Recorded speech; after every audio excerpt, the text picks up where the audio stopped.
स्वागत है इस डीप डाइव में। आज हम एक ऐसे कानून पर बात करने वाले हैं जो Uttar Pradesh police sub inspector यानी यूपीएसआई परीक्षा के लिए बहुत ही जरूरी है। राष्ट्रीय सुरक्षा अधिनियम 1980, जिसे सब लोग रासुका के नाम से जानते हैं। बिल्कुल। तो हमारा मिशन सिर्फ इसकी धाराएं रटना नहीं है, बल्कि ये समझना है कि ये कानून, जिसे प्रिवेंटिव डिटेंशन कहते हैं, इतना शक्तिशाली क्यों है। सही है। ये राज्य को किसी व्यक्ति को अपराध करने से पहले ही हिरासत में लेने की ताकत देता है, और यहीं से बात दिलचस्प होनी शुरू होती है। बिल्कुल। और इसकी कहानी भी काफी दिलचस्प है। ये जो निवारक निरोध का विचार है, ये आजादी से पहले का है। अच्छा। फिर 1971 में मिसा कानून आया, जिसके दुरुपयोग पर बहुत बहस हुई। उसी के बाद 1980 में इसे राष्ट्रीय सुरक्षा और सार्वजनिक व्यवस्था के लिए लाया गया। सुना है अनुच्छेद 22 में कुछ अधिकार दिए गए हैं, जैसे 24 घंटे में मजिस्ट्रेट के सामने पेशी, तो वो यहाँ लागू नहीं होते। हाँ, यही इस कानून का सबसे अहम पहलू है। देखिए, संविधान का अनुच्छेद 22 जहां एक तरफ सामान्य गिरफ्तारी में अधिकार देता है, वहीं दूसरी तरफ वो निवारक निरोध को एक अपवाद, एक एक्सेप्शन की तरह देखता है। इसके तहत हिरासत में लिए गए व्यक्ति को वो सामान्य सुरक्षा कवच नहीं मिलता। मतलब संविधान खुद ही इस असाधारण शक्ति का रास्ता बनाता है। तो फिर सरकार को असल में ये शक्ति किस प्राविधान से मिलती है? यहीं पर रासुका की धारा 3 आती है ना? एकदम सही। धारा 3 ही इस कानून का दिल है। यह केंद्र और राज्य सरकार को निरोध का आदेश जारी करने का अधिकार देती है। और जिले में डीएम या पुलिस कमिश्नर भी यह आदेश दे सकते हैं। लेकिन यहाँ एक शर्त है। क्या शर्त? उनका आदेश शुरुआत में सिर्फ 12 दिनों के लिए ही वैध होता है, जब तक कि राज्य सरकार उस पर अपनी मोहर न लगा दे। अच्छा, तो डीएम का आदेश एक तरह से अस्थायी है। लेकिन मैंने एक और धारा के बारे में पढ़ा है, धारा 5A, जो सरकार के पक्ष को काफी मजबूत बनाती है। ये पृथक्करणीय आधारों का सिद्धांत क्या है? हाँ, ये समझना बहुत जरूरी है। मान लीजिए किसी व्यक्ति को 4 अलग अलग कारणों से हिरासत में लिया गया। ठीक है।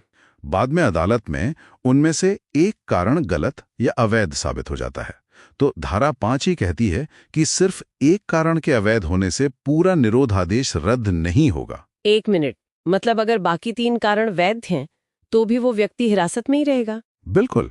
अगर बाकी आधार वैध हैं, तो आदेश कायम रहेगा। ये तो शक्ति का संतुलन काफी हद तक राज्य की तरफ झुका देता है। निश्चित रूप से। ये प्रशासनिक कार्रवाई को तकनीकी खामियों से बचाने के लिए बनाया गया है।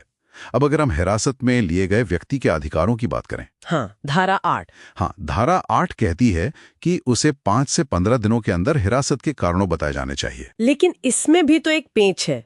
मैंने पढ़ा है कि धारा 8 का 2 अधिकारियों को लोकहित में कुछ तथ्य छिपाने की इजाजत भी देती है। अब ये लोकहित तो बहुत व्यापक शब्द है। ये एक बहुत ही वैध सवाल है और अक्सर इस पर बहस होती है।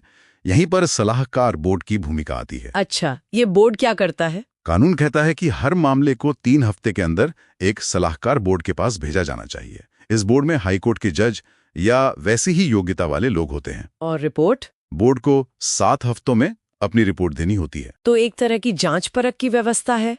पर क्या बंदी अपना पक्ष रखने के लिए वकील कर सकता है? नहीं, और यही इस प्रक्रिया का सबसे विवादास्पद हिस्सा है।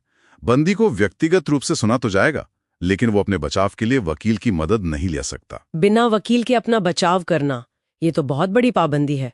खैर, जो हमारे लिसनर्स परीक्षा की तैयारी कर रहे हैं, उनके लिए कुछ जरूरी तथ्य फटाफट दोहरा लेते हैं। डीएम के आदेश पर राज्य सरकार की मंजूरी चाहिए 12 दिन के अंदर। सही। सलाहकार बोर्ड को रिपोर्ट देनी होती है 7 हफ्ते के अंदर। बिल्कुल। और अगर कोई आदेश से बचने के लिए फरार हो जाए तो सजा अधिकतम 1 साल और कुल हिरासत 12 महीने। और एक बात जो भावी पुलिस अधिकारियों को समझनी चाहिए, वो है लोक व्यवस्था और कानून व्यवस्था के बीच का फर्क। अच्छा, क्या फर्क है? रासुका का इस्तेमाल तब होना चाहिए जब खतरा किसी एक व्यक्ति से नहीं, बल्कि पूरे समाज की शांति को हो।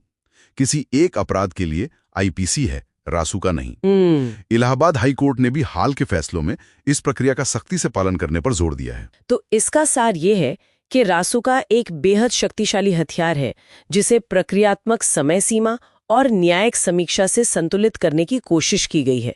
मतलब एक यूपीएससी उम्मीदवार के लिए सिर्फ धाराएं नहीं, उनके पीछे का तर्क समझना जरूरी है। बिल्कुल। और अंत में सोचने के एक सवाल छोड़ जाता हूं। ये कानून हमेशा एक तराजू पर खड़ा है। एक पल्ले पर देश की सुरक्षा है और दूसरे पर एक इंसान की आजादी। सही। एक पुलिस अधिकारी के तौर पर इस शक्ति के इस्तेमाल में विवेक और निष्पक्षता दिखाना ही सबसे बड़ी चुनौती और जिम्मेदारी होगी। ये सिर्फ एक कानून नहीं है, ये आपके विवेक की परीक्षा है।